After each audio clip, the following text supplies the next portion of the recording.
आज इस वीडियो को लेकर आया हूँ 20 unknown and mind blowing facts about moon night series, जो कि शायद ही आपको पता होंगे। तो बिना कुछ मिस के वीडियो को पूरा जरूर देखना। जैसा कि आप सभी को पता है कि शो में एक्टर ऑस्कर आइजैक ने 3 different characters Marc Spector, Steven Grant and Jake Lockley को प्ले किया है, जिनमें से मार्क को प्ले करने के लिए आइजैक ने अपने अमेरिकन इंग्लिश एक्सेंट का यूज किया था, तो दूसरी तरफ स्टीवन को प्ले करने के लिए आइजैक ने लंदन इंग्लिश एक्सेंट का यूज किया था, जो कि ओरिजिनल स्क्रिप्ट में भी नहीं था, क्योंकि इन कैरेक्टर्स को डिफरेंट एक्सेंट्स देना खुद एक्टर ऑस्कर आइजैक का ही आइडिया था। एंड पर्सनली मुझे स्टीवन का कैरेक्टर उसके बोलने का तरीका बहुत ही ज्यादा पसंद आया है and Isaac did a very great job. And finally अगर जैक लोकली की बात करें तो जैसे कि पोस्ट क्रेडिट्स में दिखाया गया है और कॉमिक्स के हिसाब से कैरेक्टर मोस्टली स्पेनिश ही बोलता है।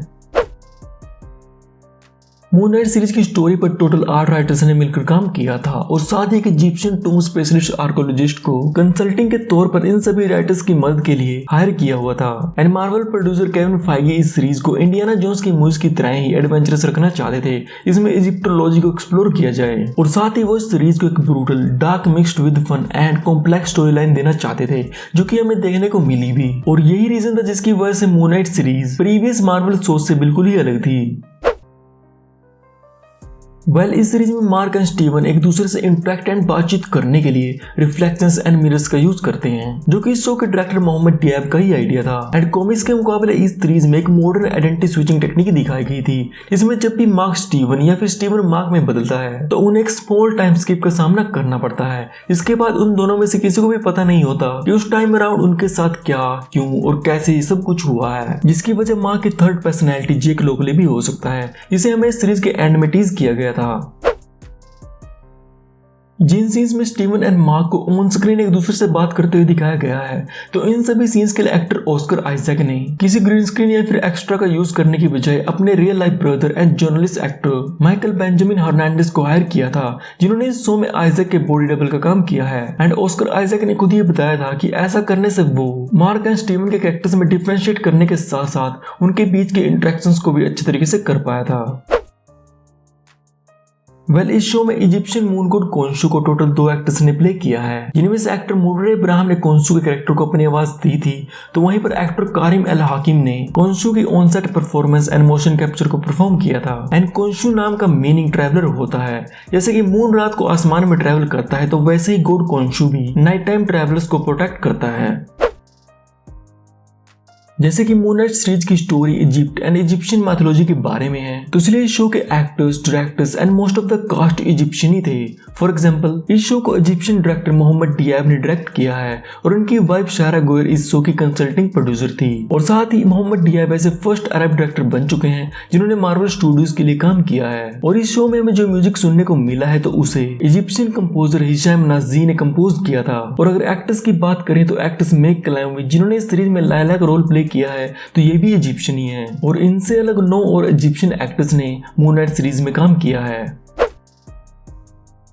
मून नाइट सीरीज को मिलाकर ये तीसरी बार था जब ऑस्कर आइजैक ने एक मार्वल कैरेक्टर को प्ले किया था, क्योंकि इससे पहले भी आइजैक ने एक्समैन एपोकलिप्स मूवी में एपोकलिप्स को प्ले किया था, जो कि साथ में इजिप्शियन म्यूटेंट भी होता है। And second Spiderman into the Spider-Verse movie में आइजैक ने स्पाइडरमैन 2099 को अपनी आवाज दी थी, जिन्होंने इस मूवी के sequel Spiderman across the Spiderverse में भी इस कैरेक्टर को अपनी आवाज दी है। इसके बाद मून नाइट को मिलाकर ऑस्कर आइजैक ने थर्ड टाइम एक मार्वल कैरेक्टर को प्ले किया है।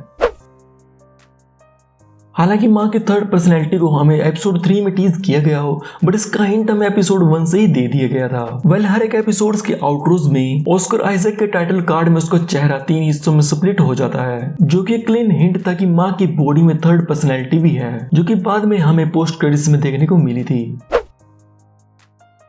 अगर इस शो में दिखाया कि मार्क स्पेक्टर की मेंटल इलनेस की बात करें, तो इसे कई नामों से जाना जाता है, जैसे कि dissociative identity disorder DID, multiple personality disorder MPD and split personality disorder SPD, जो कि एक मेंटल डिसऑर्डर होता है जिसमें एक इंडिविजुअल पर्सन के अंदर एटलीस्ट 2 स्प्लिट पर्सनालिटीज होती हैं और 2 से ज्यादा भी हो सकती हैं, जो कि हमें शो में देखने को मिला ही है। एंड ऑस्कर आइजैक ने अपने रोल की प्रिपरेशंस को करने के लिए एक फ्रैक्चर्ड माइंड बुक को पढ़ा था, जो कि मल्टीपल पर्सनालिटी डिसऑर्डर के बारे में ही है।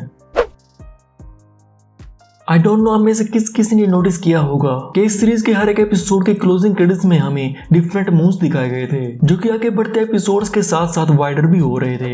इसमें फर्स्ट एपिसोड में हमें एक पतला सा मून देखने को मिला था, तो वहीं पर 6 एपिसोड में फुल मून को दिखाया गया था जो कि इस सीरीज के कंप्लीट होने का भी हिंट हो सकता है। और साथ ही हर एपिसोड में मून के साथ साथ उस एपिसोड के हाईलाइटेड लोकेशन को भी दिखाया जाता था। फॉर एग्जाम्पल एपिसोड 1 के एंड में लंदन, एपिसोड 2 के एंड में इजिप्ट, थर्ड में इजिप्शियन डेजर्ट, फोर्थ में वाटर, फिफ्थ में field of reads and sixth episode के एंड में फिर से लंदन को दिखाया गया था। मून नाइट सीरीज के हर एक एपिसोड में हमें QR कोड्स भी देखने को मिले हैं जो कि टोटली वर्केबल थे, जिन्हें फोन से स्कैन करने के बाद ये आपको सीधा ऑफिशियल मार्वल वेबसाइट के स्पेसिफिक पेज पर रिडायरेक्ट करते थे, जहां पर आप उस एपिसोड से रिलेटेड मून नाइट कॉमिक्स को फ्री एंड ऑनलाइन पढ़ सकते हो।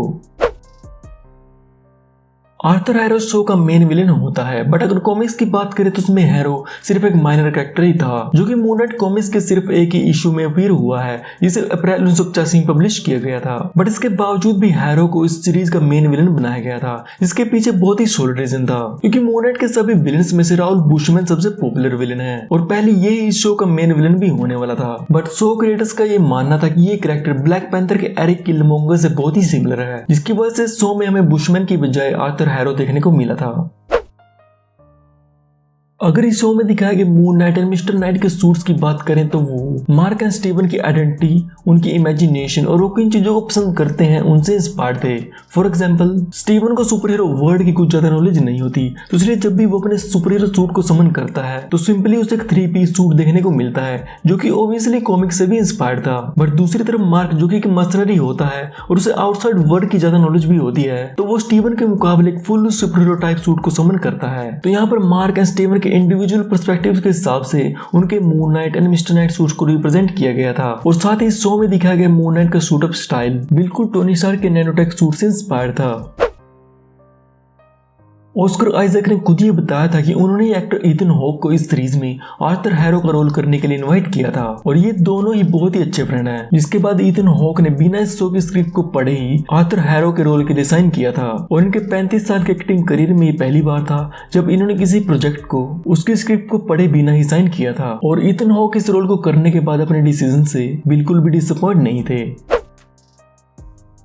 इस सीरीज में हमें एक मिस्टिकल इजिप्शियन स्कैर्ब आर्टिफैक्ट भी देखने को मिला था, जिससे कि हैरो अमिट के टूम को ढूंढने में यूज करता है। एंड मार्वल कॉमिक्स में इजिप्शियन आर्कियोलॉजिस्ट अब्दुल फॉल एक रूबी स्कैर्ब की मदद से स्कारलेट स्कैर्ब बनता है। बट इस सीरीज में हमें स्कारलेट स्कैर्ब के रोल में लाइला देखने को मिली है एंड अब्दुल फॉल एक ओरिजिनल स्कारलेट स्कैर्ब को इस सीरीज में लाइला के फादर अब्दुल्ला अल फॉली के रोल में इंट्रोड्यूस किया गया था।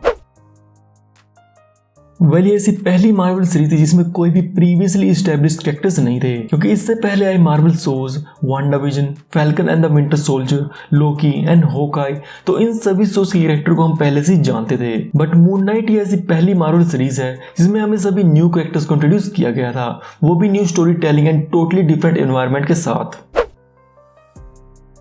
एक्ट्रेस मेग क्लावी जिन्होंने मून नाइट सीरीज में लाइला का रोल प्ले किया है, तो इनकी शो में कास्टिंग की शुरुआत एक्चुअल में इनके इंस्टाग्राम अकाउंट से हुई थी, जिसमें मून नाइट कंसल्टिंग प्रोड्यूसर नई ने इनके इंस्टा पर मैसेज करके इन्फॉर्म किया था कि उसे लाइला एल फोली के रोल के लिए कंसिडर किया जा रहा है। जिसके 1 हफ्ते बाद मेग क्लावी का ऑडिशन हुआ था और उसके 2 हफ्ते बाद इनका एक्टर ऑस्कर आइजैक के साथ एक केमिस्ट्री टेस्ट भी करवाया गया था, जिसके बाद ही इन्हें लाइला का रोल करने को मिला था। ओरिजिनली शो की स्क्रिप्ट में लाइला एंड आर्थर हैरो का एक साथ में एक भी सीन नहीं था, बट एक्ट्रेस मेग क्लावी एक्टर ईथन हॉक के साथ में एक सीन करना चाहती थी। इसके बाद इन्होंने ही हॉक को लाइला एंड हैरो के सीन का आइडिया दिया था और फिर एक्टर ईथन हॉक ने आगे शो क्रिएटर्स को आइडिया बताया था। इसके बाद हमें लाइला एंड हैरो का साथ में ये केव सीन देखने को मिला था।